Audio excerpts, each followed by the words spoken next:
शांताराम, तुम हमेशा हमें नीचे गिराने की सोचते हो और हम मेहनत करके जीतने के बारे में, और आज हम फिर से जीत गए। Good luck.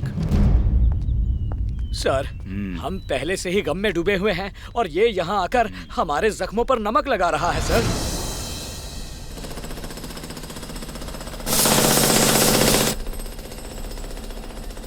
आनंद सर, जब हमने यहाँ खुदाई की और ऐसे पत्थरों को लैब टेस्ट के लिए भेजा तो पता चला कि ये प्योर ग्रेनाइट है। Very good.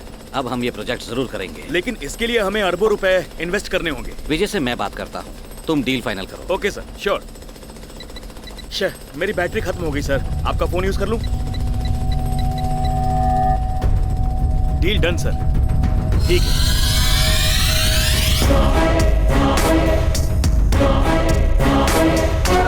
एक नए प्रोजेक्ट के लिए हमें 45 करोड़ रुपए चाहिए। It's not easy. जरूरत पड़ने पर मेरी प्रॉपर्टीज, मेरे शेयर्स, जो भी है सब कुछ बेच दो। इस ग्रेनाइट प्रोजेक्ट के लिए पैसे कम नहीं पड़ने चाहिए। मेरे अजीज दोस्त आनंद प्रसाद की वजह से ही हमें ये प्रोजेक्ट मिला है और मैं चाहता हूं कि आप सब इनके लिए जोरदार तालियां बजाएं। आनंद सर, यहाँ कहीं भी ग्रेनाइट नहीं है, बल्कि ऐसे पत्थर हैं जिनकी कीमत कौड़ियों की भी नहीं है। हाँ? ये कैसे हो सकता है?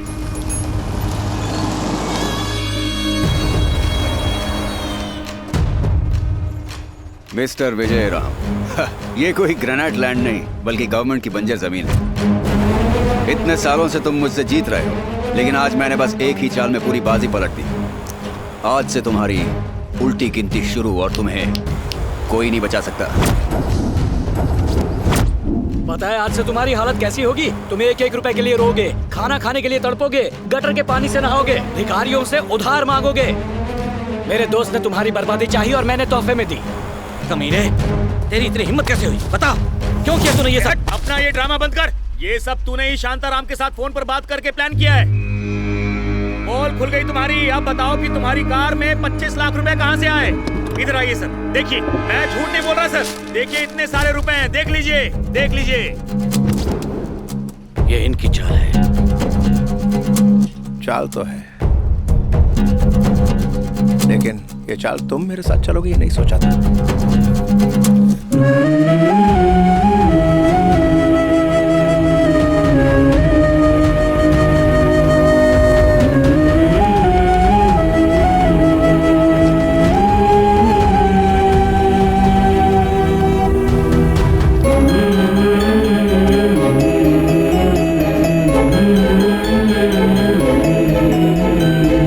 अपनी गलती के लिए मैं क्षमा चाहता हूँ। ये क्या कह रहे हैं आप?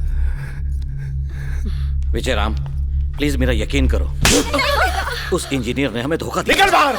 जब भी तुम यहाँ मेरे घर आते थे मुझे लगता था मेरा जिगरी दोस्त मुझसे मिलने आया है, लेकिन मैंने कभी नहीं सोचा था कि दोस्त की शक्ल में तो एक गद्दार है। लेकिन मैंने दूर हो जा मेरी नजरों से। मेरा विश्वास करो। विश्वास करो, वो भी तेरा। तूने मेरी दोस्ती और विश्वास सब शांताराम को बेच दिया। शर्म नहीं आई तुझे? भैया, इसमें इनकी कोई गलती नहीं हाँ, है। इसकी कोई गलती नहीं। गलती मेरी है, मेरी गलती कि मैंने इस पर विश्वास किया और आज मेरा पूरा परिवार सड़क पर आ गया है। भैया, तो जिंदा है क्योंकि मेरा भाई तेरे जैसा नहीं है। कोई और होता तो अब तक तुझे जान से मार दिया होता। मेरी बात सुनो। अब तूने एक शब्द भी निकाला तो मैं तुझे यहीं के यहीं खत्म कर दूंगा। निकल बाहर हो जा मेरी जिंदगी से।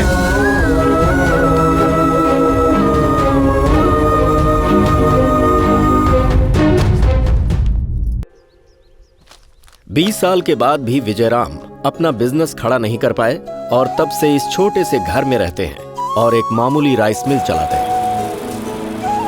जो कभी आलीशान गाड़ियों के मालिक हुआ करते थे, आज उनके बच्चे ऑटो रिक्शा से पढ़ने जाते हैं। इस बीच शांताराम बड़ा बिजनेसमैन बन गया। जो भी उसके रास्ते में आता जान से हाथ धो बैठता। आज भी शांताराम के सीने में विजयराम के लिए बदले की आग धधक रही थी। पूजा का कार्यक्रम खत्म हुआ और दोनों कुंडलियां देखने के बाद कार्तिक महीने में पंचमी का दिन विवाह के लिए सबसे शुभ साबित होगा। हमारी जो परिस्थिति है उसमें मुझे अपनी बेटी के लिए इतना सारा दहेज देना अच्छा नहीं लग रहा है। रघु, हमारा वक्त अच्छा नहीं है तो क्या हम अपनी बेटी की शादी नहीं करवाएंगे? लेकिन हम दहेज लाएंगे कहाँ से? हम राइस मिल बेच देंगे। लेकिन क्या सोमू राजा हमें राइस मिल बेचने देगा? देखते हैं। ये तुम क्या कर रहे हो? मेरे होते हुए तुम ये मिल कभी नहीं बेच सकते हो।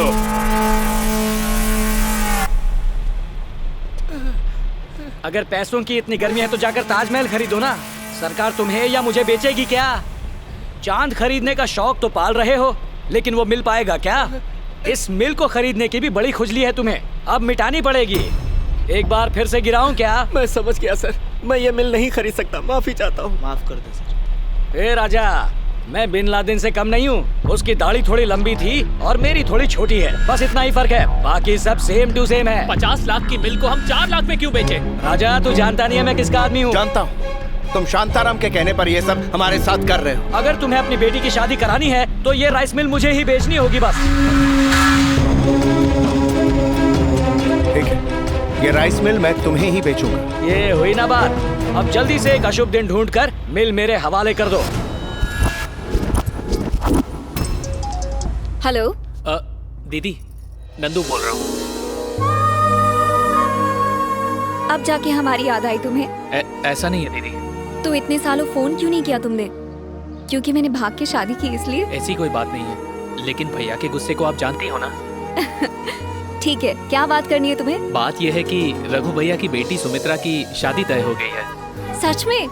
ये सुनकर बहुत अच्छा लगा। उसकी शादी के लिए हम राइस मिल बेच रहे हैं और उसके लिए आपकी दस्तखत की जरूरत है। और भैया पूछ रहे थे कि क्या इसके लिए आप इंडिया आ सकते हो क्या? अरे नहीं, मैं अभी तो इंडिया नहीं आ सकती। मैं तुम्हारी जीजू के साथ कल ही लंदन जा रही हूँ, लेकिन मैं तुम्हारे भांजे को जरूर भेजूंगी। उसका नंबर दो दीदी। 001 001 6092 6092 755 755 863 और उसका नाम? Kartik. Good morning. Hello, wake up. It's good morning.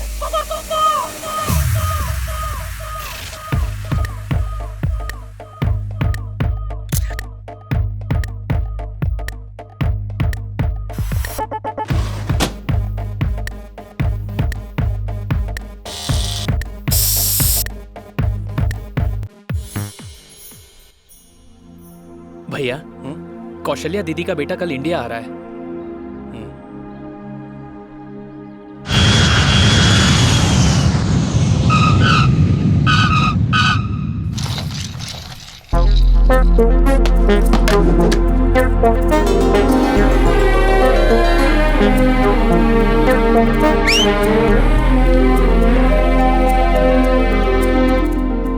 सीटी किसे मार रहा है? हाँ? मुझे नहीं मारा। नहीं मुझे नहीं मार रहा है। तुम पर शक किया क्या?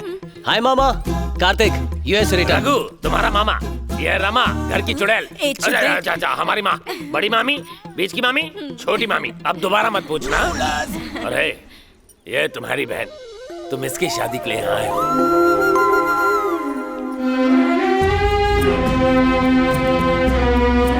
कौन हो तुम? मैं आपकी कौशल्या बहन का बेटा हूँ, अमेरिका से आया हूँ। इस उम्र में भी आप तो हीरो जैसे लग रहे हैं। हमने यहाँ इसे काम के लिए बुलाया है, रिश्ते बनाने के लिए नहीं। इसे कहो ये अपनी हद में रहे।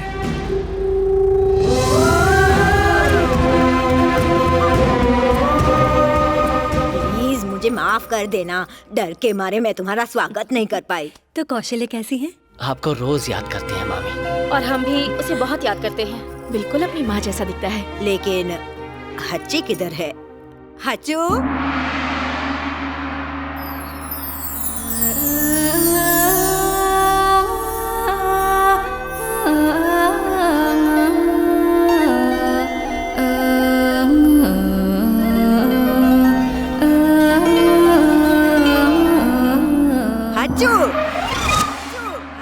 अगर एक बार फिर आपने मुझे इस नाम से बुलाया ना तो इन्हीं सीढ़ियों से आपको नीचे धक्का मार दूंगी मैं।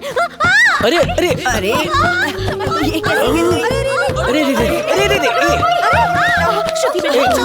अरे बेटा जरा संभल कर चला करो। नानी माँ, ये उतरने का नया स्टाइल है क्या? ये कौन है? पेपर वाला है क्या? इतना हैंडसम लड़का तुम्हें पेपर वाला लगता है? ये तुम्हारा कजिन है। कजिन? कौन सा कजिन? कौशल्या बुआ का बेटा है। हाँ। आई हेट बुआ और उनके बेटे को भी। नानी माँ, लगता है इसका गुस्सा इसकी नाक पर ही रहता है। इसमें यही तो एक प्रॉब्लम है। योगा रोज करेगी ना तो गुस्सा कम हो ये जाएगा। योगा टीचर ही तो है। ओह, ये ऐसे ही तो स्टूडेंट्स कैसे होंगे? इसे काबू में लाने के लिए कुछ तो करना पड़ेगा। हम खास आपके लिए लाए हैं एक नई सास बहू की सीरियल, जिसे देखकर आपके अंदर की फैमिली वाली फीलिंग जाग जाएगी। तो जल्द आ रही है आपके फेवरेट टीवी चैनल पर, तो इस चैनल को आप देखना मत मामा, भूलिए। सिर्फ और ये सिर्फ सीरियल वालों का आपके ऑफिस लिए। कहाँ है? लॉन्ग लिव द गुरुजी। पद्मा, जब तक तुम मानोगी नहीं मैं खुश कैसे होऊंगा? ऐसे बात कर रहे हो जैसे कि मैंने कभी तुम्हारी बात मानी ही ना हो। ये क्या कह रही है? मैं तैयार हूँ। एक मिनट रुको, गुरुजी को अभी अंदर रखता हूँ। अब आ जाओ। डायरेक्टर सर, एक मिनट। ये क्या कर रहे हो? अरे, मुझे लग जाती तो। सॉरी सर, अंधेरे में कुछ दिखा साला एक नंबर का नौटंकी। जरा सी भी मैनर्स नहीं है क्या तुझमें? डायरेक्टर के रूम में बिना नॉक किए कैसे आ सकते हो तुम? यहाँ पे डायरेक्टर को बहुत सी स्क्रीन टेस्ट लेनी होती है। Sorry sir. हाँ ठीक है। अब गुड न्यूज सुनाओ। क्या कोई एक्ट्रेस मुझसे मिलना चाहती है? सर, आपसे कोई प्रोड्यूसर मिलने आया है। यशराज वाला है, धर्मा से आया है, वाईकॉम वाला है या रिलायंस वाला? नया प्रोड्यूसर है, कार्तिक। पैसे वाला है ना? बहुत सारे पैसे हैं सर, बजट के नाम पे ब्लैंक चेक दे रहा है। ब्लैंक चेक है तो मुझसे मिलने क्यों आया है? किधर बैठा है?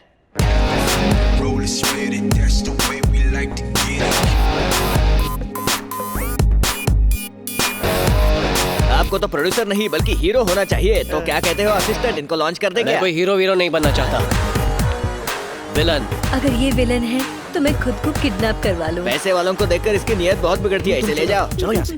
तो फिर हीरो किसे लॉन्च करे?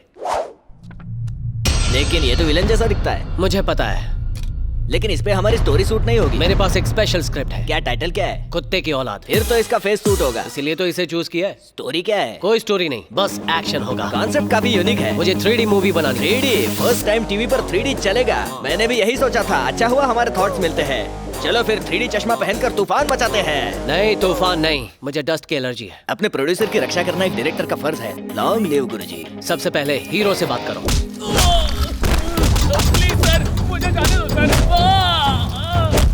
डायरेक्टर सर, ये तो कोई गुंडा लगता है। इसका मतलब ये खुद ही अपना एक्शन कर लेगा, पैसा बच जाएगा। वाह वाह वाह वाह वाह। ऊपर से अमिताभ बच्चन, लो एंगल से शाहरुख खान और इस एंगल से चंकी। अबे तेरी, हमेशा बीच में बोलता है। मैं भंसाली जौहर हूँ, एक डायरेक्टर हूँ। मैंने बहुत सी हिट फिल्में बनाई है, जैसे कि कभी आरती कभी भजन, राम तेरी ही लीला। मैं आपसे मिलने आया हूँ। लेकिन क्यों?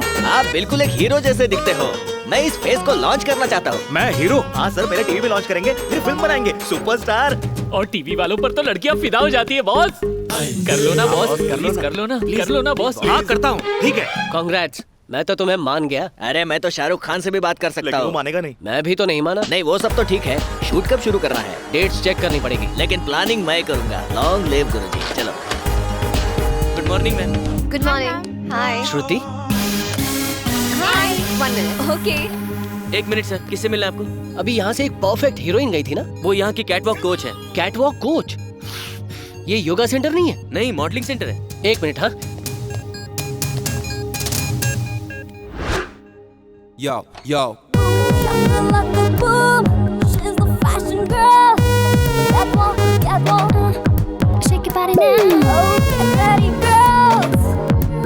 माँ कसम, घर पे सावित्री टाइप की और बाहर सनी लियोनी टाइप की। क्या बात है? Come on everybody, come. Listen everybody. Catwalk का मतलब किसी कैट की तरह चलना नहीं, इसका मतलब है क्यूट वॉक। अच्छा। ऐसी वॉक के देखने वाले को करंट लग जाए। अरे वाह। सबकी नजरें बस तुम पर हो और जो तुम्हें देख रहा हो